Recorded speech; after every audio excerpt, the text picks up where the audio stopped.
What's up guys, Sub-Zero here, back for something a little bit different. So I'm going to be on vacation starting the 12th until the 18th of this month, but I wanted to post stuff for you guys during those days. Don't want to just leave nothing out on my YouTube. So I got permission from some of my students who have gotten coaching from me to post their sessions to YouTube. So thank you to all the students who were cool with this. I want to say first things first, absolutely, these students were so kind in allowing me to post their sessions. I feel like all of them are really valuable sessions that can teach a lot of really cool stuff, but be nice. The main thing I see that I hate whenever I post a coaching session to YouTube is people flaming in the comments. Most of the time people have been good after I've told you guys to be nice about it, but please be nice in the comments. These people are being very brave and allowing their mistakes to be posted on YouTube for the world to see. So I really appreciate that from them, and I want you guys to have that same appreciation. And so just, you know, be nice. Everybody makes mistakes in TFTs. I swear, if any of you say, I can't believe this player made this mistake, and I watch your own games, I bet I see some way more egregious stuff, is all I'm saying. The other thing that I will say is that if you like what you see in the session, you think, wow, that seems really informative, that seems like a great way to get to improve a TFT, then you can schedule a session yourself. You can go to my Metafy, scroll down here, and book your session here. I also have coaching bundles down here. And the other things that I wanted to shout out, which are a little bit lesser known and also a little bit cheaper if you don't want to pay for like a full session or something like that, are two things. One is my Strongest Board Masterclass. This is going to be kind of like a group session where I'm going to be teaching a class on how to play Strongest Board. So you click onto this, you sign up for the class, and we're all going to hop into a Discord server and go through. Basically, I'm going to go through some of a PowerPoint presentation and also just some examples about how to play Strongest Board in TFT. I think it's going to be really fun and really helpful. So join that if you're interested. And the other thing is this, which is a Metafy group. What I'm going to be posting here for the people who are like the higher tier subscribers, there's one tier, I think it's $10. For anyone who subscribes to this, I'm going to post any and all coaching VODs as long as people are cool with it, of course. I'm not going to like post a coaching VOD if somebody doesn't want to. But after every session, I'm going to say, hey, are you cool with me posting my coaching VOD to the Metafy? So if you enjoyed this content and want to see more of it, I already, once this video goes out, I'm going to have a VOD from coaching on here that is not available on YouTube. So if you're interested in more exclusive coaching VODs in the future, they're basically all going to be here. So go to the group, pay the $10 to join the group, and you can see more coaching VODs. So with that all being said, let's get into the video. Thanks everybody for allowing me to post their sessions. I'm recording on that now. Okay, so yeah, I'll just send this to you as an unlisted video after. Let's awesome. See. Okay. Oh, okay. Zoe, odd level game. Well, this should be interesting. Oh, I didn't even realize that.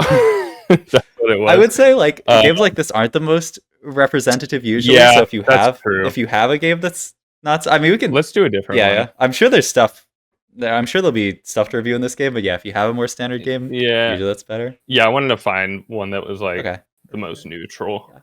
And I think I just like skipped to the end and was like, yeah, that would make sense. Yeah, no, that Zoe Portal is pretty interesting.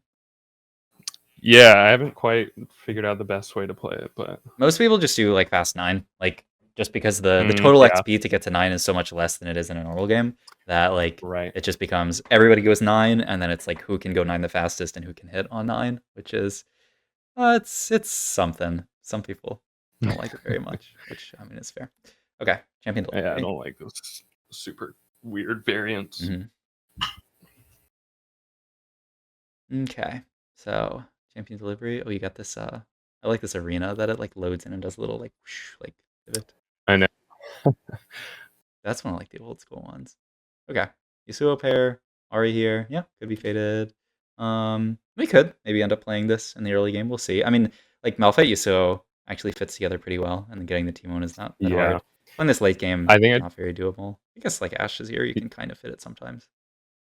True. Yeah, I think I just personally like always suck at playing any kind of like duelist or like melee carry line. I don't know what it is, but I like always bot 4.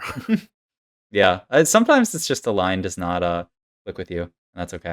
All right, Rek'Sai too. I mean, if we could get a Kindred, I would be very happy. And yeah, hold the Koboko. I like it. We also have Sunfire open, so maybe it could just be Sunfire on Rek'Sai. We'll see. what our opener ends up being. We have the Gnar as well for maybe Dryad, but yeah, I mean, I like all the units that you're holding so far. I think this is reasonable. Yeah, like if we get Kindred, our opener is like solved. Be very happy with that. Mm-hmm. Aatrox here, Sword here. Yeah, I'm down to.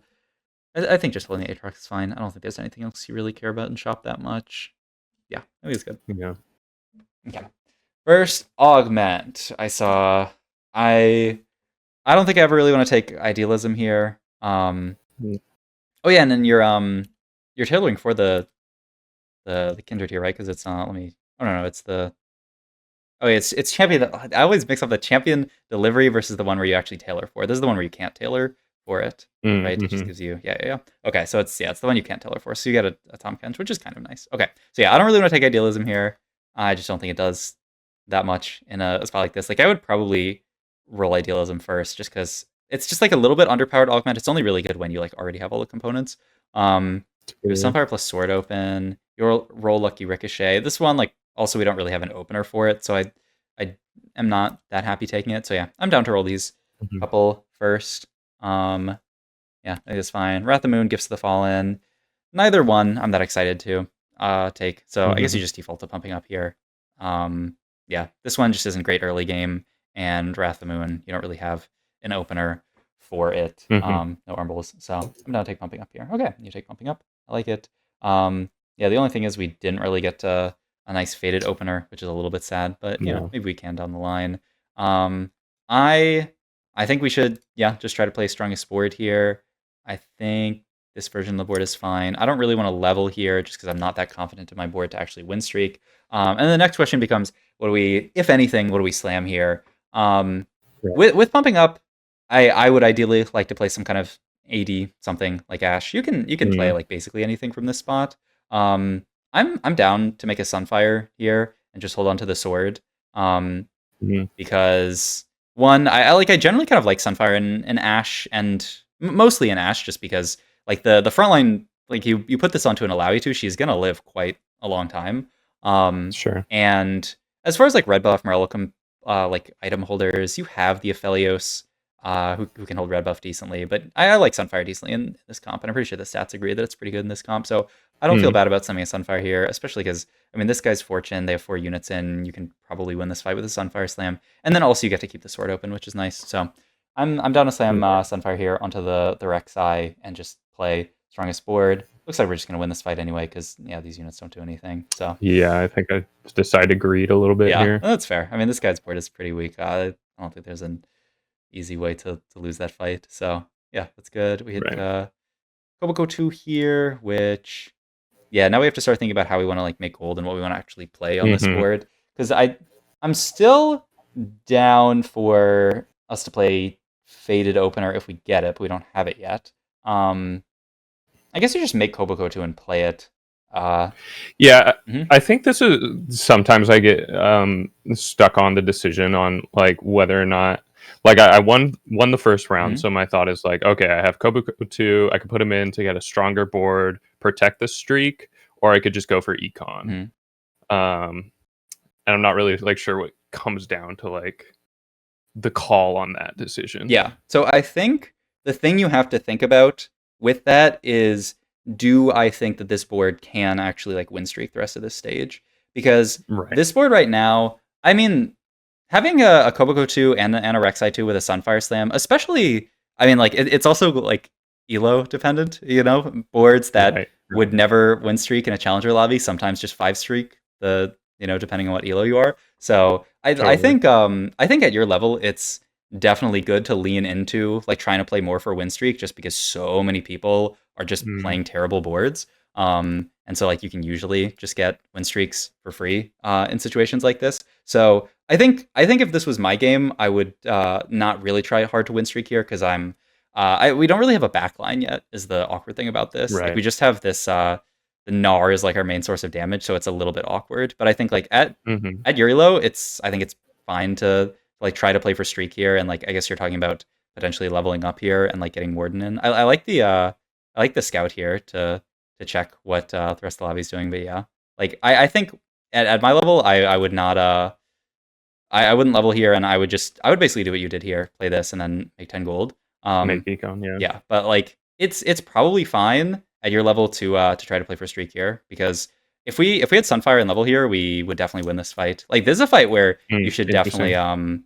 think about slamming Slam. Sunfire. Yeah, like this, Yeah. especially with all these units, especially like Volibear is going to heal up. The Sunfire is going to have a ton of value here. Everyone's clumping around their XI, so you're going to get a lot of Sunfire value. And even if you slam Sunfire here and you just kill these 3 and you still lose the fight, you still saved a bunch of HP doing that. So I think you should be a little bit more happy to slam items in spots like this, because Sunfire is a completely fine item. Like I think maybe part of you is saying like, oh, I don't want to make Sunfire because it's not like the best item here. You know, like I could get really good tank items later down the line if I don't make Sunfire. You know, this could be like a redemption and a gargoyle or something like that. But you know, it's just tends not to be a good way to think about TFT, like greeting for like perfect items. You should just be happy with making good enough items in most scenarios. And like so many of these fights, you know, like Sunfire would help you kill a unit, maybe would help you win the fight. So yeah, something to consider. Totally. Yeah, strongest support here. Like if you were maybe playing Dryad, I could see playing the Gnar here, but I would just play the Koboko here over the Gnar here, because it's it's a 2-star unit, so it should be stronger. I like playing around the Yasuo too, the way you did it here. But yeah, I would just play Koboko over the Gnar, because like it's Dryad versus Bruiser. They're about equivalent. Honestly, Bruiser's probably a little bit stronger right now in the early game, and we don't really care about the stacking of Dryad because we're probably not playing it late game, and Koboko also ends up being stronger unit right here. So yeah, right. Yeah, and like also just speaking of just general TFT stuff, no need to sell the Koboko here, because like it's not like we're selling it to I wasn't make gonna gold. make 20 anyways. Yeah. So yeah, no need to. All right, sword open here. Ideal item is IE. I'm down to just take IE onto the bear here, I think. Yeah, you're looking at like Rod here for maybe like Gwinsu, I imagine. So I think I had in my head. Oh, like still maybe playing Faded that I this was game? Faded Dryad. Yeah. So and I think I was just like hesitant deviating from that. I'm not really sure why. I think sometimes it's just like I get an idea and I stick with it, you know. That's a very real thing in TFT, is like, well, I see these units at the start, and that's what I'm playing. Yeah, the only thing I don't love about Faded Dryad, we could do a stats check here. How much of a stats checker are you for I've it's a part of the game is tactics tools on the monitor. Okay, good. I like that, because I was just gonna check. I don't actually know how good what pumping up is in this comp. I don't imagine it's not that bad. I mean, 4.42 is not great compared to like what it would say in this comp, which I have to imagine would be a good bit better. Yeah, 4.05. Oh yeah. Yeah. So like just looking at that, like I would rather play Ash this game. Like you do definitely have a better opener to play Faded here. Like you have their XI2, you have the RE2, you have the Yasuo2. I'm just a little bit worried if we play Faded this game. One, that like, I mean, pumping up's a little bit worse, and two, like our items don't really point that hard towards Faded. We don't have any tiers yet for our Syndra. Like, I guess the idea is, and that's probably one of the other things that pushed you away from slamming the Sunfire, is that you were like, well, this belt could be like a Gnasher's Tooth for my Syndra later, maybe. So like, I don't want to make that. But like, you have half of Gnashers here, and then like this could be Gunblade, which is like okay on Syndra, but it's not like amazing. So like, your items are just a little bit awkward for this comp, in my opinion, because you don't have any tiers, and that's kind of scary if you're gonna try to play towards that comp. So yeah, I would definitely just try to play your strongest early board here, and then I would be defaulting towards Ashe in this position, because. And I don't think anybody was like had an opener that was like angling Ashe, so I'm not sure why. Yeah, but... no, I mean, I think. Yeah, I guess it comes to again to like. Seeing the opener and being like, okay, this is what I'm gonna do. Yeah. Instead of being like more flexible. Yeah. And that is like, it makes the game a million times easier to just say, I'm gonna play Faded from the spot because I have an RE2, I have Yasuo2. Like the opener goes really, really smoothly into Faded. But if we were playing that, it's really mostly just that the augment is not amazing for it. Like if we had some fantastic augment for Faded, then I would be fine, like hard angling Faded from the spot, because you have like the units look good. It's just the items are a little awkward and the augment's a little awkward. Or like, for example, if you had already been dropped a tier, like I feel completely fine angling towards Faded because you have that tier already. But because both of these things don't really match up, I guess maybe, I don't know, it's kind of not the exact way to think about it, but like, we have like 3 things providing us direction here: our board, our Mm-hmm. augments, and our items. And like 2 out of 3, I would say, are Mm. pointing away from Faded right now. And like Mm. the That's a good board, way to put it. yeah, and the board is in many ways like the most malleable one, like the most Right. you can just full pivot out of your board, but you can't like pivot out of your items. You can't pivot out of your augments. So that's Yeah. another thing to think about. Like you can, it is great to have a very straightforward line from the early game to play, but if your items and your augments don't really make sense for it, it can be kind of difficult. Um, okay. So, I mean, we get the teardrop, we get 2 rods here. Like, our items end up kind of fixing themselves. So I'm honestly, I like at this point, I feel pretty decent about playing Faded here, actually. Like, Yeah. I'm down to make a death cap. We could maybe make a Shojin. Shojin is like a good bit worse in the data, I'm pretty sure, like a lot bit worse. And blue buff. Yeah, than blue buff. But like, you Mm-hmm. probably have to make it, is the thing, just from a perspective of like item economy, because especially if you make death cap, the only way you could get away with not making Shojin would be like if you made like a gun blade. But I don't really like that. I like death cap a lot, Yeah. and then that just kind of leads you into Shojin, because if you make death cap and then you don't make Shojin, then this sword is just like you're never gonna have anywhere for the sword to Just go. an item. Yeah. Yeah, so that's something to think about. You made the ribbon too, which I think is pretty reasonable. We can play this on level up potentially, or even just right now, right? We could play it over Right. the Gnar here for a slightly stronger board. No. Yep. Okay, you get this in, good, and you make the death cap, and yeah, I would just slam the Shojin as well, because yeah, like I said, yeah, and this is probably more of you being like, well, blue buff's BIS and Shojin's not Yeah. BIS, so I Exactly. gotta make blue buff. But you should like I think the lesson in this case is think about what not making Shojin here is gonna do to your items in the future. Because even Mm-hmm. if somehow we get like blue buff like off carousel here, we still then have the What am I sword gonna left do with the over. sword? Yeah. And like you could not make Nashers, I guess, and then make a sword item, but that feels bad as well. I guess I don't completely hate waiting 1 round, because that guy's board was pretty weak, right? So like you didn't need to slam it to beat this guy. Um, Right. so I think I probably would like on start, and then saw that it was like I probably win, mhm.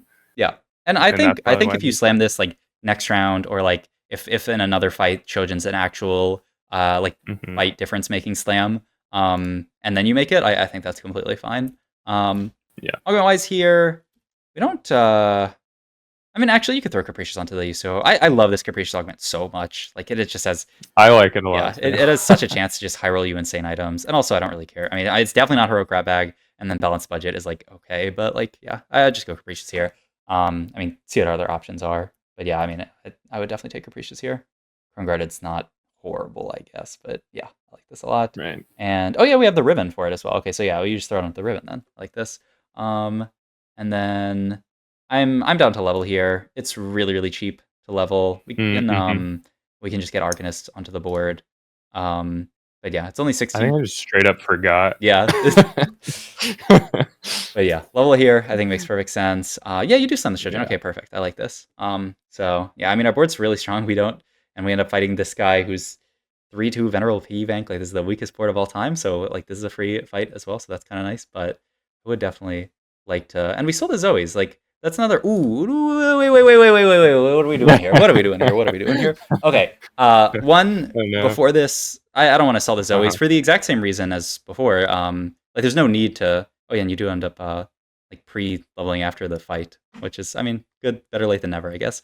That's why you sell the Zoes, I guess. But like I want to keep these Zoes, because these Zoes are probably our next in onto the board. Like I'd much rather. Did I had Zoe? Oh, I did. Yeah, you I had had the one. Zoes here, and then I think you Uh, realized that you oh, right, the two. wanted to level and you wanted to still make 50, so you leveled here and then sold the Zoes. Mm-hmm. But I mean, even you could have held one. I mean, then you still made 50. So even if you're gonna do this, you True. can just hold one, which is fine. But yeah, I mean, we get a Zoe again, but there is no way I would have been Zoe too. on this next thing. I mean, you can just copium and say it's the same Zoe, and that you never would have found Zoe too. Yeah, exactly. But there is no way we should roll here. Like, let's just take stock of our board here. Right, We're Ari right. 2, Yasuo 2, Rek'Sai 2, Riven 2 with Capricious Forge. We have like good items on everyone. Our augments are pretty good. Like, what are we rolling for here? Mm-hmm. Like, there's I don't. I Yeah. mean, you could roll for Kindred too, but we don't even like have. I mean, now we have Kindred pair, but even then, our board's great. Like, no need to roll. It's especially this set in TFT that it's so much about just having gold for level 8. Like, you will True. go a lot of games this set, and you will not need to roll a single time before 8. Especially at Yuri Low as well, where like people are just playing weaker boards in general. Especially like in a situation where you've naturaled or upgrades, there's no need to roll on a spot like this. Like, this is going to hurt your econ a lot, Mm-hmm. and there's nothing crazy that we can even hit here. Like, you hit the Thresh, but like we don't have a Felio, so it's not even like 5 Fated that we could play for, and 5 Fated isn't even that crazy because like you want to be playing these two guys. So like, yeah, Right. we rolled a few times, but like our board's exactly as strong as it would have been if we rolled 0 times. And I mean, I guess we get to hold the Threshes, which is cool, but I'd much rather be rolling on 8 or 7. Probably, I mean, 8 this game. Honestly, I think you can just go fast 8 off this board, looking at the strength of the lobby and how your board's doing. But like, we can roll on 8, and then all of those rolls are so much more efficient. We can actually hit like the Cinders and the Orns and the stuff that we want to play towards. So yeah, no bow off Carousel, but honestly, it might be a good thing because it will force us to go for a tank item here. So yeah, I like picking up a tank item here. I like just making Gargoyle here. I think that's fine. So yeah, you're I mean, the spot looks pretty good, and yeah, we pick up the Aphelios, but like I said, I mean, now that you level here, which I think is completely fine. Now we can play 5 Faded on the board. Yeah, I would say 5 Faded is better than I would keep the Riven, and yeah, like this exactly. Yep, I think this is our best board. So this looks pretty good. Small thing is I would try to get the Rek'Sai to have Gargoyle value. I don't really like having Gargoyle in the middle. Like, I'd like Rek'Sai to be taking a lot of aggro at the start of combat, so like put her over here, or like move your front line back. I would probably just do what you did here, but like swap Rek'Sai and Riven, just put Rek'Sai out here and just try to have her be taking aggro at the start. Also because Riven is kind of like she's a tank, but she's not really a tank. She's kind of like a frontline damage dealer, so you'd prefer her be like not taking full aggro at the start. Though I mean, this guy's a bard one, so they can't even kill the Riven, which is pretty nice. You're thinking about selling Gnar here? Yeah, I think that's fine to make 40. I like it. What is this? Is this the? Oh yeah, this is the little like packs of units. Yeah, this was one of the first times I saw this encounter, and I didn't know the pools like at all. But yes, I have this bookmarked here. I can send this to you. Nice. That's but TFT is just a game where sometimes there's just stuff like this where it's just like, okay, well, you have to know what this is. So we have Wardens, Bruisers, Reapers. So we can pick either belt or glove as our component here, basically. I mean, you probably just take Wardens here. Like, none of the units really do anything for you. I would love, like, looking at this infographic, if we could pick up a bow, it'd be fantastic. But we can't. So I'm down to just take a belt here, and then just use it to end up making like a frontline. It'll be like one belt is Nashers, the other one is like Redemption or something. And yeah, you end up taking Bruisers here. I mean, I thought like Bruisers for the potential of maybe a Rek'Sai 3, because we do have that Rek'Sai as well. So hey, mate, but like, are we playing Rek'Sai 3 this game? I don't know. Oh God, wait. I hate it. Okay, but this shouldn't bait us into rolling for Rek'Sai 3. Like, okay, so I didn't roll for it, but I did probably keep him on the board. Wait, you rolled. You definitely rolled once here. Look, let me go back. Did I roll 53 gold? Wait for it. Roll once. I got 7 Rek'Sais. I'm gonna roll for Rek'Sai 3, but Rek'Sai 3 is like, I guess, I think you saw 7 Rek'Sais and you're like, oh, maybe Rek'Sai 3, but once again, ooh, piece of candy. Yeah, exactly. You got, like, honestly, it's bad to pick up the Rek'Sai because it baited you into rolling. Also, we almost did we win this fight. So oh my God, holy! I mean, wait, did that guy have any items on their Garen? There's I had 1 item, Garen, Styrax. Yeah, okay. Oh, okay. I mean, that's pretty good. Beat that guy. That's very nice. And Irelia. I mean, we can't really play around it. Okay, we're 7. I don't want to roll at 7 either. Look at, what are we?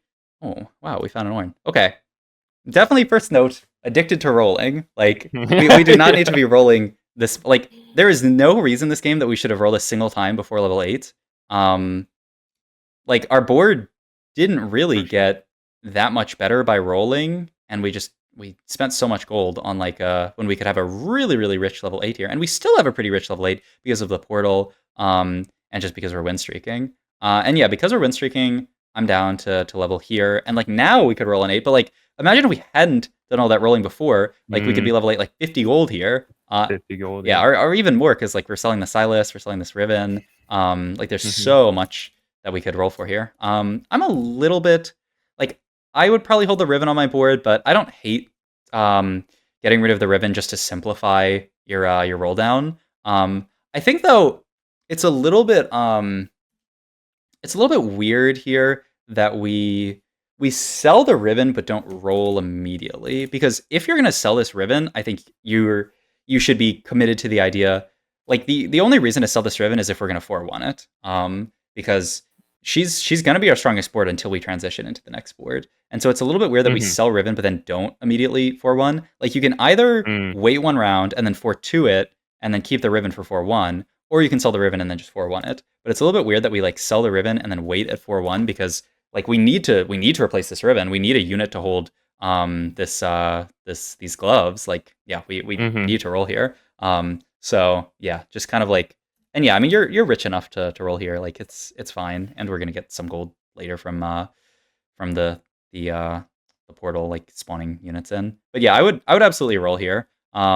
I also don't really love, I guess the kind of awkward things becomes, where does this item go late game in this comp? Right. I don't really love it onto Ornn, because I want my real tank items to end up Ornn. Like the ideal place for this to go is set, but that means we have to find the set, which is the weird thing. So right. I think what you should do here is, one, we should roll, because like I think this board, I mean we got into 4 Dryad, which is nice, but we have a much worse holder of this this like Rascal's Glove here. Like if we were gonna level here and not roll, I would have preferred to just not level here and then wait and 4-2 it. Because when we're level 8 here, like this board's never gonna make it to level 9, I guess is the idea. Sure. Like we have to roll at some point between now and level 9. We're on a 5 streak here. I'd love to preserve it. Like if you fight any real board, like it's kind of interesting. Like we rolled at like 3-2 or 3-3 or what it was, to like try to make our board a little bit stronger. But like now that our board's actually kind of weak for this stage at like 4-1 when other people are spiking,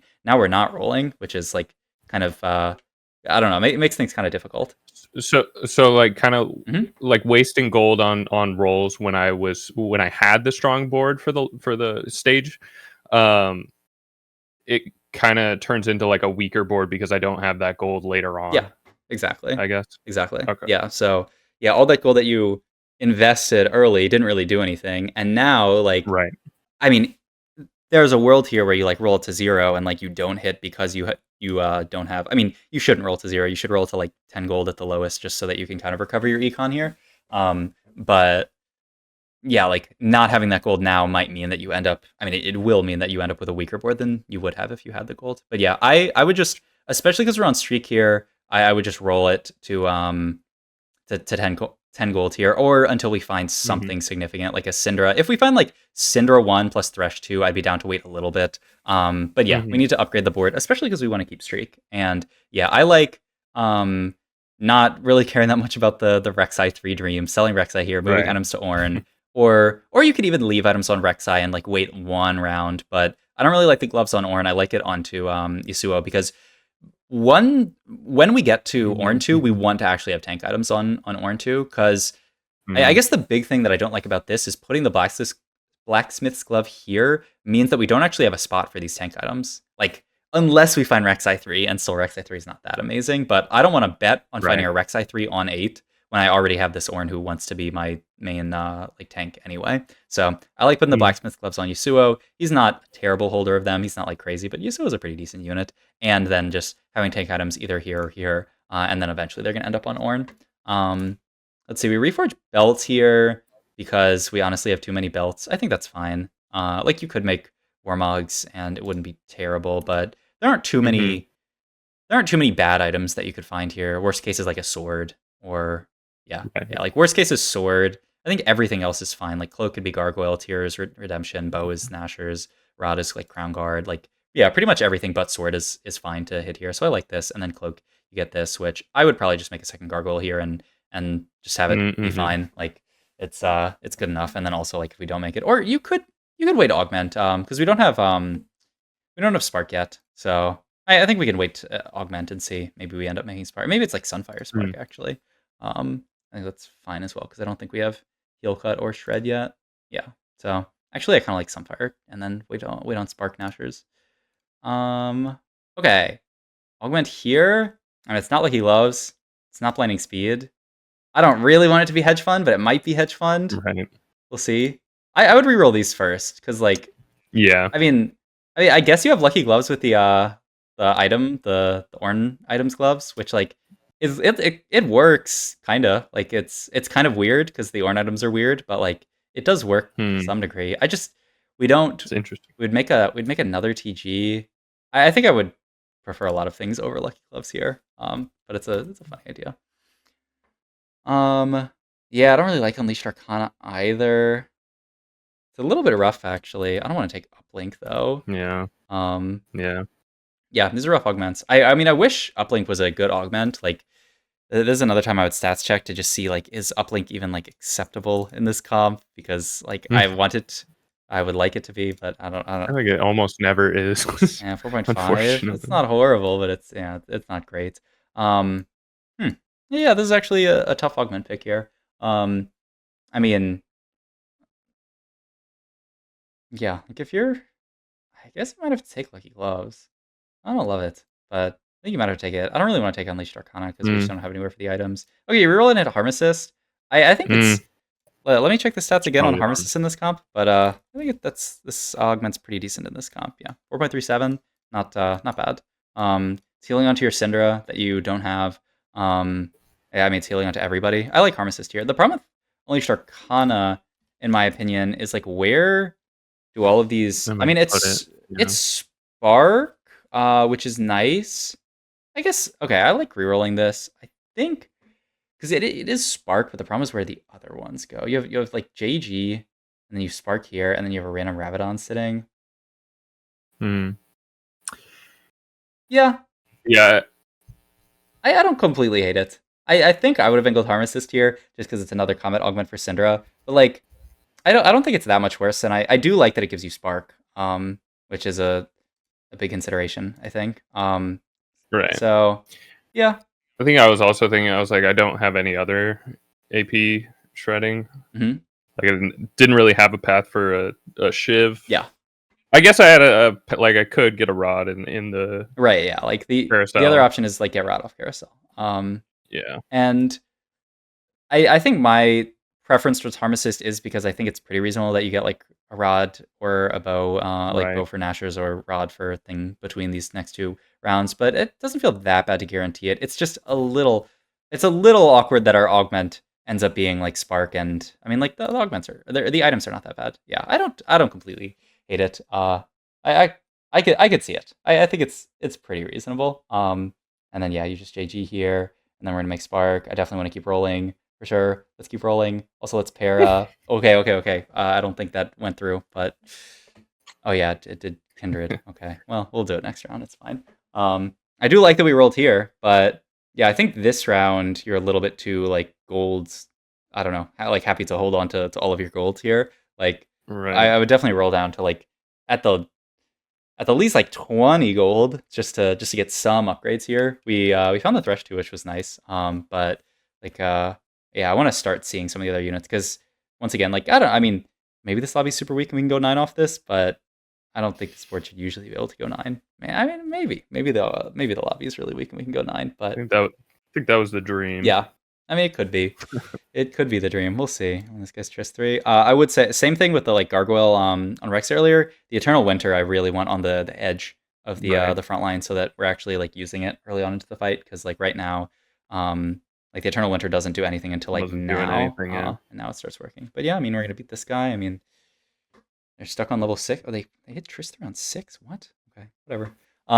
But okay, so the only problem with going fast 9 in this position. And a lot of people do this, and it is to their demise, is that if you go 9 in this spot, you need a lot of gold to hit your board, because you don't just need to go 9 and get whatever your level 9 is going to be. You also need to find Cinder 2 on 9 and Ornn 2 on 9. That's the nice thing about rolling on 8 is you can find all that stuff on 8 and then go 9 and start upgrading your board from there. But it's really scary to be in this position where we're potentially going 9 and we don't really Right. like have these upgrades yet. You don't want to just Soju special it. Yeah, exactly. And like in some spots you can kind of also that is really nice to hit on 8. But yeah, you can kind of Soju special it sometimes if you just have like one unit to add on 9. But in like a spot like this, oh, I would just I mean you have the remover, right? I would just remove the JG off and then Oh, and then true. Nashor's the Syndra. Like the remover is kind of nice, but like you can just like if you want to move kindred items later, you can sell the kindred. Nashers over Deathcap? I don't know. Or no, JG you said? Yeah. I would just go Shojin, JG, Nashers, and then like Okay. wait, what did I say? Shojin, Nashers, Deathcap, and then move the JG over here. And then JG on Because like the Kindred. Shojin Okay. JG combo, just the mana item plus or the mana item plus Nashers combo is so nice. And then last item standalone, I would prefer just have Deathcap so that I don't have like double Deathcap here. Like the JG Deathcap's kind of nice, and also just Deathcap's pretty good on the Cinder here. So yeah, that's what I would do. And yeah, I mean you're rolling here. I mean at least we're rolling it down to 50. I'm happy that we're trying to find our board upgrades, but I would be fine rolling a little bit more, at least to like 40 gold or something. Though it looks like there's another fight. Ooh, just barely we lose this one. Yeah, a little rough, but. I mean, this is certainly a fight where if we had Cinder 2, we easily win this fight, or even just Ornn 2. Yeah. So, yeah. Oh, well, I mean, okay, we kind of... Okay, now I definitely want to roll until we find, like, everything. Honestly, okay, you don't need the Aphelioses, right? Like, they're probably never coming back in. The only thing... I mean, you could hold, like, one of Aphelios or the Yasuo. I guess maybe the Yasuo, because he's, like... He's actually kind of a better unit than Aphelios on this board, so yeah, you can sell these and buy the Threshes. Yep. And yeah, I mean, I would just send it here. Yeah, like we can definitely go below 40 here. Like it's 1 gold to roll, so like even if we roll 4 times and miss, we can just sell the Lily and still make 40. And then we're Ornn paired here. Like that's such a big upgrade to make. Like not rolling here to like not rolling even just like 10 gold here is gonna save us 1 gold in interest. But it could lose us so much HP down the line. Like even like the expected value towards your game of losing this fight, not only is our HP lower, but we just gave the golden egg guy a win here, which is going to accelerate his egg, and he's going to be higher HP. Like if we're Cinder 2, Ornn 2 here, we absolutely stomp this guy. He loses HP. Like maybe he doesn't cash out his egg. Like this fight could be the diff between him cashing his egg or not. And like the rolls are 1 gold. Like maybe even if the rolls were 2 gold, I would roll there. But with the rolls being 1 gold, like it's so free. Even more value. Yeah. Let's see. We still don't have the heal cut on this board, so you probably do have to just make Sunfire and live with it. Yeah, there's no like Morello or anything. So I feel fine. What'd you say? I was just gonna say I don't think I ever do. Yeah, I mean it's a nice thing to have. I like that you ended up making the spark. Yeah. Just in TFT, you almost always want to build a heal cut and then shred for whatever your damage type is. But yeah, I'm fine building Sunfire. In my ideal world, these items would transition onto Ornn, and then the gloves would go onto Set, and then Ornn would be tanky enough to hold on to the Sunfire like he'd live, and then I'd make like a Declaw or something and throw it onto my Thresh 3 or whatever this ends up being. Because yeah, I mean, if you don't make Sunfire here, like what it replace the Rek'Sai and then switch the items. Yeah, I mean, now that you have Rek'Sai 3, like 3, and I was like, okay, and now we hit the Cinder. Like we could have had this. Like we barely had to roll. We're still above 50 gold. We could have not had to roll it all. Okay, so you do end up. Wait, what's that? Well, it's one of those situations where you just forgot that you had belt. Which maybe good to just do a quick like audit of your board and make sure you don't have any components open. Because I mean, I've done it before, but yeah, I would certainly rather make a Sunfire than nothing. So true. Yeah. True. What is this? It gives us a 5 cost and it gives us a Hwei. Copy. Okay. And we roll once and hit Thresh. Okay. I mean, we're 1 off Thresh, and this was. I mean, we should have, because our rolls costed 2 this round, right? Because I think last round was the last round of it. Yeah. So like we were 1 off Thresh last round. I mean, it happened quickly, so you probably ran out of time. But should have just finished rolling for Thresh last round on the when we saw the encounter. But hey, we hit Thresh here. That's pretty good. And yeah, I mean our spot is pretty nice. would definitely prefer to have Sunfire over nothing, but I mean that's not terrible. It'll be fine. And our board looks good, and we're just going 9 for whatever. I feel like this comp doesn't have that like good of a level 9 compared to some other comps where like you get in a unit that really like makes all the synergies fit together.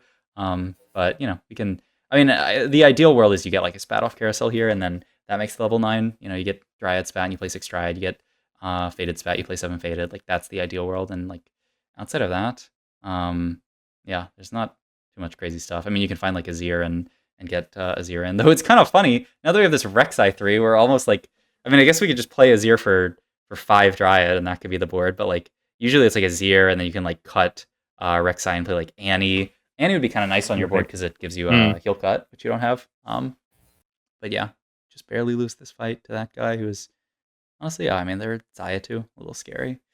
But yeah. Yeah, I think I may have been like underestimating heal cut then. Oh yeah. Just based on all the advice. Yeah, no, I mean, it's I would say like necessary. Like sometimes you just can't build it, but you should almost always be looking to build heal cut if you can. Item wise here, I guess we're just looking for like kindred item. It's kind of awkward, but we don't really have anyone left to itemize. Like you can put items on set, but like third item onto kindred is going to be better. Oh, another set here is pretty nice. I would just level here and roll. There is a lot of stuff that you can hit, and you're 22 HP. You're a little bit low, and yeah, like set 2 would be really really nice. And I would just adaptive the kindred here, good enough. Because yeah, I mean, Thresh Shadow's pretty good. I think we have enough frontline with this board with the Rek'Sai 3 and everything. So I'm more interested in building third kindred item here. But I mean, the Thresh item is pretty good. It's a Thresh 3. But yeah, I like finishing damage item here. But yeah, not bad. Ooh, just barely don't kill this guy. But yeah, I would like to level that round. I mean, I guess it could be like a scout your opponent's thing. But like we wait one round and then level. I mean, I guess we get the Hui back in, which is kind of hilarious. Okay, and then we roll here. I don't want to play this Lilia. This Lilia is not doing anything on this board. Yeah, I would play the Azir over the Lilia already. Like, I don't know. Let's look at the damage dealt. I think I was like, maybe I could spike, but yeah, she's not doing any damage. Yeah, she's 0 item, really. 0 trait. Yeah. Lilia, like she just doesn't even exist here. So yeah, I mean, yeah. Let's do it. Let's see how much damage Lilia did this fight. She got a lot of casts off. Like this is the best possible fight for Lilia. She dealt 3.4k. I mean, that's surprisingly good. I wonder if not nothing better than the Azir. I feel like probably not. Okay, and now that we have the Azir too, surely. I mean, you could sell the Rek'Sai if you want to. I don't want to sell this guy because I lose Warden onto my Yep. I hovered over Warden. I was like, damn it. Yeah. And yeah, I mean, this Lilia is really. I think you're overestimating the work that this Lilia is going to do here. I mean, she's just gonna sit here and not do that much. Yeah, like the normal. Like if we didn't have a Rek'Sai 3 would be like we you end up cutting Rek'Sai for the Azir and then you just get another slot in, which like I was talking about could be the Annie. You can do stuff like get Umbral in. It's not amazing. But yeah, end up going BT here. This guy is Annie 3, which we're certainly gonna die to. So yeah, that's unfortunate. But hey, I mean a top 4 is maybe looks like yeah, 4th. Okay. But yeah, I mean, this game, I think, augment-wise, like I said, mostly agreed. I like the pumping up. I do think you could, like, I mean, it would have been a completely different game if we had tried playing towards Ashe this game. I don't know exactly how much better or worse it would have gone, but this is a lot better augment towards playing into that comp. But, this allowed us to play a very straightforward game, which isn't a bad thing. Like, making your game really, really easy is very, very helpful. Just so that like the game doesn't become difficult because full pivoting your board is difficult. Yeah, I mean, I think the biggest takeaway from this game, I mean, we talked about a lot, was just the rolling stuff. Like when you're making this many early upgrades, there's no need to roll that much. To roll it all before 8. Like if you don't have to roll before 8, you shouldn't. And then other times, like at 4-1, 4-2, when I feel like we should actually be rolling and spiking our board, we're not rolling to spike our board. Like we should have had the Cinder 2, Ornn 2 way sooner, and then like maybe that saves us like 10, 15 HP across the game, and then maybe we can eke out. Because like at the point that guy hits Annie 3, you can't ever win the game, but you can play for like a top 3, top 2 with a little bit more HP this game. This guy ends up being 3 HP. Like maybe we can go top 3, top 2 if we have more HP. Like that could end up being the diff. So sure. So yeah, I think just be. I would say, yeah, if you're rolling at 6 or 7, you need like a really good reason to it. You need like to have like 3 pairs or 4 pairs or something, or like there's one unit that's going to incredibly spike your board plus stuff to roll for. This game, I don't think there was a reason to roll that much Right. early. And yeah, like I talked about, some of the like the item distribution stuff, like the gloves, because like it's awkward that items ended up on a Rek'Sai 2 for so long, and then eventually on a Rek'Sai 3, which is okay, but like could have had our tank items on an Ornn 2, Yeah. like way earlier. Like imagine if we just like we hit Cinder 2 and Ornn 2 so fast when we started rolling. Like our if we had rolled on 4-1 or 4-2, had Ornn 2, had our tank items on him, like we'd win streak this entire stage, save a bunch of HP. Yeah, Hmm. this would be really good. Um, Okay. So mhm, I guess when I'm like thinking of like when to roll, mhm, like some of the questions I should be asking myself is like, what am I rolling for? Like, what is that going to do for my board? mhm. Essentially, like, is there any other like maybe like questions that you ask yourself when you're trying to decide whether or not to roll? Because I guess that's kind of, I mean, it's definitely like an issue here. Yeah. I would say I think where you're starting from is good, where it's like, yeah, like what units can I hit here when I roll that actually make a difference? Hmm. Because, for example, if instead of this, I don't even know if I would roll in the hypothetical I'm going to give, but if instead our spot was we had Kindred paired, like Riven paired, Rek'Sai, yeah, I guess most extreme example here, where Kindred pair, Riven pair, Rek'Sai pair, Yasuo pair, Ari pair, like then we have 5 different units that if we hit any of them, they spike our board. The Kindred 2 spikes our board immensely. The Riven 2 spikes our board immensely. Hmm. We don't really have anything else that we can hit here that's like crazy, but like the other example is, like if you have 4 faded, and then you're rolling, like you can find the 5th faded unit.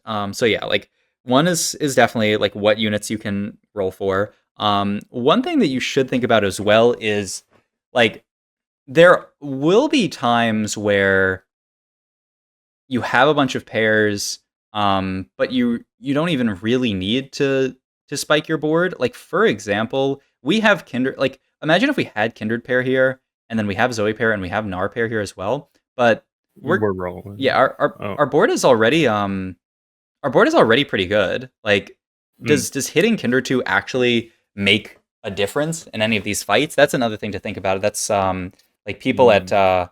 at 3-1, I'll definitely like recommend. Like we didn't do it this game, but like sometimes it's 3-1 and you're like win streaking and you're considering leveling or not. Right. It's a similar idea where you can scout your 3 opponents and say, does leveling make a difference here? Because there'll be some fights where you're fighting like the Fortune lose streak player and leveling doesn't do anything because you're always going to win that fight. And then sometimes you'll scout and some guys like they naturaled an Alawi 2 and an Ash, and you're like, well, leveling's never going to win me this fight. So similarly with rolling in a spot like this, you can scout the lobby and say like in this spot, I'm pretty sure you could scout the lobby. Like this guy's 100 streaking. I don't remember what their board was. But I'm pretty sure you can scout the lobby here and say, like, even if I had Kindred pair here, like hitting Kindred 2 is not going to make a diff because I'm probably gonna like stomp these guys, and either I'm gonna stomp this guy because their board's not that good and maybe they just have a lucky, I mean that's a pretty long win streak, so maybe they're actually have a good board. And if they actually have a good board, then I don't know if Kindred 2 is even gonna make a difference. So that's another piece of it that you should think about is, does upgrading my board actually impact my game going Mm. forward? Does upgrading my board Hmm. help me? Because it might be that you don't need to upgrade your board. Like the extreme example would be like if you're playing Fortune. If you're playing Fortune and you have a bunch of pairs, you don't roll because you want to be losing. Right. So that's another thing to consider is like what does upgrading the units actually do for my game plan? Do I need these upgrades right now? Is it crucial? On the other hand, if like I said, if you're in the situation where you're like on a win streak here and your Kindred pair and your Riven pair, like you can roll here because those upgrades are really, really crucial to your board. They actually spike your board an insane amount and they might swing some fights. Mm. Got it. Mm. Yeah. Does this game bring up any other questions? I know I kind of just like usually just go boom, boom, boom, like all of my thoughts really quickly. So I kind of No, just no. went through it all. Yeah, no, I totally appreciate it. I was just like taking notes and stuff. Yeah. Just highlighted addicted to rolling. Yeah. This game is definitely an addicted to rolling game. This game, like, I think the biggest errors are definitely rolling related, and like Mm. like our econ ended up fine this game, partially because the portal gave us extra econ. But like if we're in a portal where there's less econ, or our early game did not go as well, like that can actually like really mess up your stage 4, like you were talking about.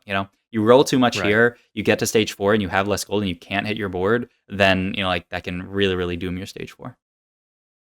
Right. Right. Huh.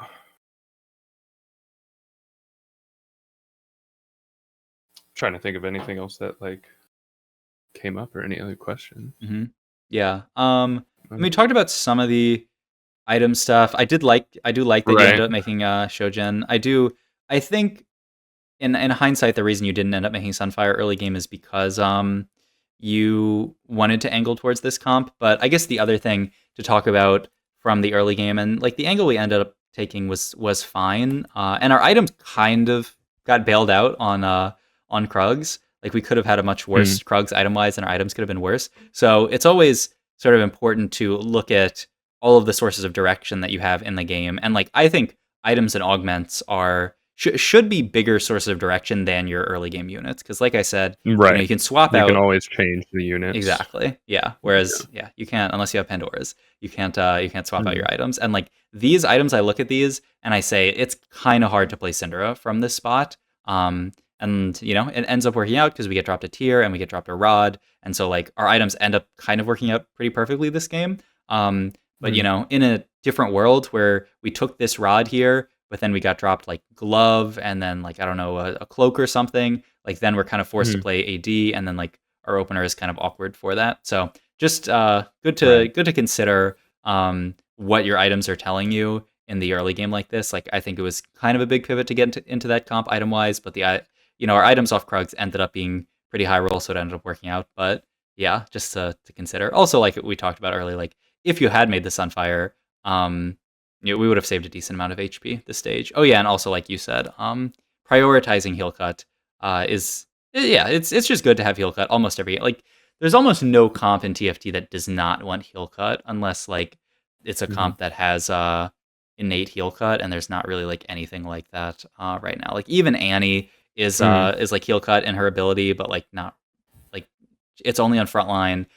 It's not super reliable. So like even when you play Annie, you still will like end up building heal cut. It's just like a little bit lower priority. Um, but that's something to Right. keep in mind. In general, is just almost always in TFT, you're always going to want heal cut and tread. And like the only exceptions are when you get that in the comp. Like Duelist, you don't really care about Sunder that much because you get it from Irelia Mm-hmm. later. If there was a unit that you wanted to play late game that would give you that heal cut, like maybe you could skip it, but there's not really much like that in the set now. Mm. So yeah, just and like Mm. that will almost always be the case. Like TFT, it's just like always really good to build those two things, because yeah, I mean like you could win this fight. I don't know if you could have like 5 streaked this game. I mean this guy. I mean like honestly, we could have maybe won these 2 fights with Sunfire Maid, though like this guy was pretty strong. But still, it's an extra 2 gold in your pocket. It's a 3 streak here, which Mm. is extra gold. Like yeah, you could end up in a much better spot. Um, but Hmm. but yeah, I think yeah, item or rolling was the biggest thing we saw this game. I Got it. outside of the Sunfire, outside of this early stuff, I do like the items that you ended up building. Um, Late game wise, also sort of like rolling stuff as well. I mean, the board, we played a pretty cookie cutter board, so I think that was Right. easy enough to do. And so I like we played some of the positioning stuff, like I talked about, making sure your Eternal Winter or your Gargoyle are on the outside, so they're receiving aggro. I don't think there was anything this game where like the one of the big positioning things right now is making sure you don't get Nautilus. But like this isn't really a Right. comp where you want to like clump up, but like if you're playing a comp where you want to clump up, that's something just to be careful about. Where like if you probably have to spread out versus Nautilus, even if you're playing like Store Weaver and stuff. But I don't know. Do you have like a good example of like positioning for a Nautilus, like just in like a team builder or Yeah, something? I can do that real quick. The main thing is he ults in a line. So Right. say we're playing like not you, but like a Kaisa comp. And I want Kale to be on the board. So will this just auto put Kale in? Nice, yeah. Okay. This is probably enough units for now. Let's see. What's a helpful... Okay, I'm gonna put Rakan on this board even though he doesn't actually exist on this board. But like Rakan is a helpful way to explain something with Nautilus ult, where Nautilus wants to ult in a line. So one thing that you can do to try to avoid that, if you have someone like Rakan who's going to sit back a little bit, Rakan is really going to incentivize him to ult like this into this. And so, like for example, if you put Rakan on this side, like he will sometimes be incentivized, and then it's like, would he rather ult this way or this way? It depends on like how the units end up walking up. But that's one thing that you can do is if you have a unit like this, just put it like away, pivot it like kind of away from your carry. So like have this on right side and then Kai'Sa on the left side, so that he's more incentivized to ult this way. Similar thing with like clumping up like this. Like I would, either spread out or like clump this up over here. But like you really, the other big thing is Morgana, right? Like the Lilia Morgana comp where there's a Nautilus that's gonna ult your back. Like if you do this, like worst case scenario, once again Zyrakan on the board, like not really, but if I don't know if there's some other board that has Rakan on it. Sure. If you're playing against the Lilia Morgana comp, like the worst case scenario, Lilia ults, it flies this way, Nautilus ults, CC your backline, Morgana ults, hits this, and then your backline is just like dead before doing anything.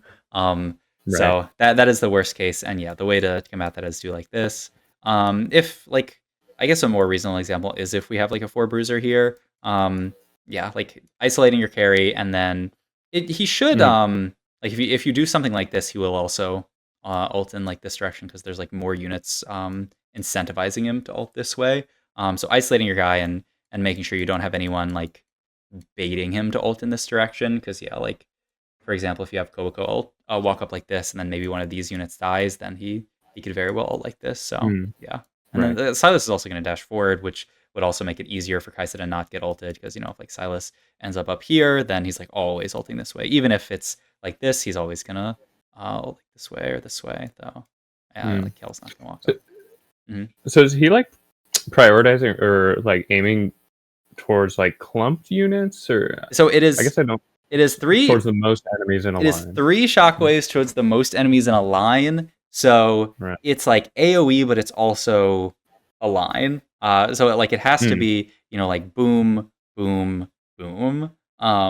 So I think what he's doing is he's like drawing circles and like trying to figure out which 3 circles will hit the most units. I have seen Nautiluses do some weird stuff before, and I don't know if they fixed it. Like I've seen Nautiluses just ult like nothing before. So it's I don't know. It's TFT targeting can be weird sometimes. Maybe there's somebody out there who has like the super secret Nautilus technically does this to calculate his positioning. If there is, I don't know. And I'm usually just trying to isolate my carry, trying to make sure that there's not a very straightforward like line towards the backline, like bait him away by just having this like line. But yeah, like he will like angle more, like if there's a big clump like this, then this is the most units in a line, because he can do something like this. So yeah. Got it. Cool. Do you I have like one last question. It's more so against like, I think I kind of get afraid to play like certain comps just like based off of the fear of like being contested or like having contested comps. Do you think I mean I know that like reroll comps are like more punished if you're contested, obviously. I guess what would kind of be like the position where you see somebody like have a comp that you're angling towards and you're like okay with contesting them? Yeah, so I think, and this I had to like hear this from other people to like learn this, because I am someone who hates being contested, and so like if I see someone playing my comp, my first instinct is like I'm gonna pivot out. But one thing that you should think about is who actually has a better spot to play this comp. So for example, like that last game, you're playing this comp and you're pretty rich. I mean, everyone in the lobby is kind of rich, but like you are level 8, like 50 gold here basically, at at 4-1 or level 840 or something like that. You're level 840 gold, and like if you look at somebody else, it's kind of awkward because we just leveled up, but to make the point, if you scout like the other person who's contesting you and they're level 8 like 20 gold, you can feel a lot better about contesting them because they are just not going to be able to hit. Right. Like I'm trying to think of, okay, so like for example, earlier today I played a game where I took the Reaper augment, and I'm forgetting what it was called. But like the one that gives your Reapers extra stats. And there was someone else. What was it? I started getting like I feel like there's a D in there. But it's the augment that buffs up all your Reapers. And I took it because I wanted to try it out, and I was like, seems fun.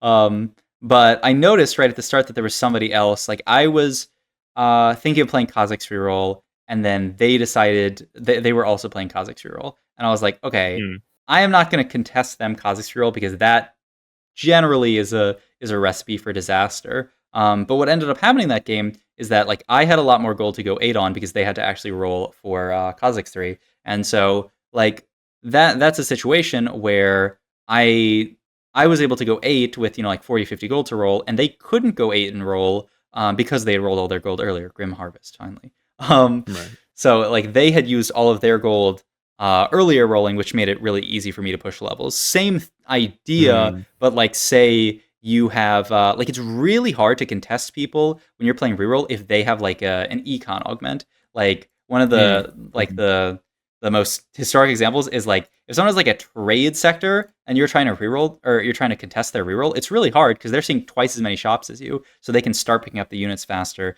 They can just take more units out of the pool, and then it's going to be really hard for you to hit. Same thing, like if someone has like hedge fund, and they're because I'm on gold augment. But like if someone has hedge fund and they're contesting you, it's a little scary because you know that they have enough gold to hit. So that's one thing to think about is like how much gold do they have? Like are they actually can they hit the units? Because if I have 20, 30 more gold than them, then I'm a lot less scared. Still, they can grief you by taking the unit you want off carousel. They can grief you by just like randomly high rolling the unit. So it's not perfect, but you should think about whether you have a better spot than them. And that can be the case in reroll as well. 1 cost, it's kind of hard, but like if you're playing like 3 cost reroll, there aren't really that many right now. But like I don't know, say you're playing the like ghostly Zoe plus like Zyra, and you notice somebody else is playing that, but they had a really bad early game, you can just like push level 8 and wait for them to die and then roll for your units. That's one thing that you can do. That's one thing that informs it as well, is if you get to a really late game, like say you're playing say you're playing like Syndra, and there's 2 other people playing Syndra, but you realize that they're like 10 HP. Well, if you're a healthy person, you make it to stage 5, you wait a little while, they both end up dying early stage 5, you can roll for your Cinder and hit. So that's another thing. It's a lot about how good their spot is based on their HP, their gold, what their augments are. Like if they have BIS augments for the comp and like a lot of gold, then like even if they don't hit everything, they're still going to stabilize really hard, which is going to make your life hard. So that's the big thing I would think about, is how good is their spot versus for the comp, and how good is your spot. Also, you can think about if they actually have like a possibility of pivoting out. Like that game, we both took Grim Harvest, but like if they had taken Grim Harvest and we're playing Kazakh's Roll, and I had taken, I don't know, Divine Rolls, and I could just push levels, or like honestly in that spot, maybe it makes more sense for them to push levels, but people will do weird stuff. But someone else takes Duelist Crest, they're playing Duelist, whereas you took Keepers, maybe you can play like Heavenly instead or something like that. So that's another thing, like how committed are they based on their augment versus how committed are you? Sure. Yeah, makes sense. Well, thank you so much. I don't want to take up too much of your time. Yeah, no, absolutely. But I really appreciate it. It was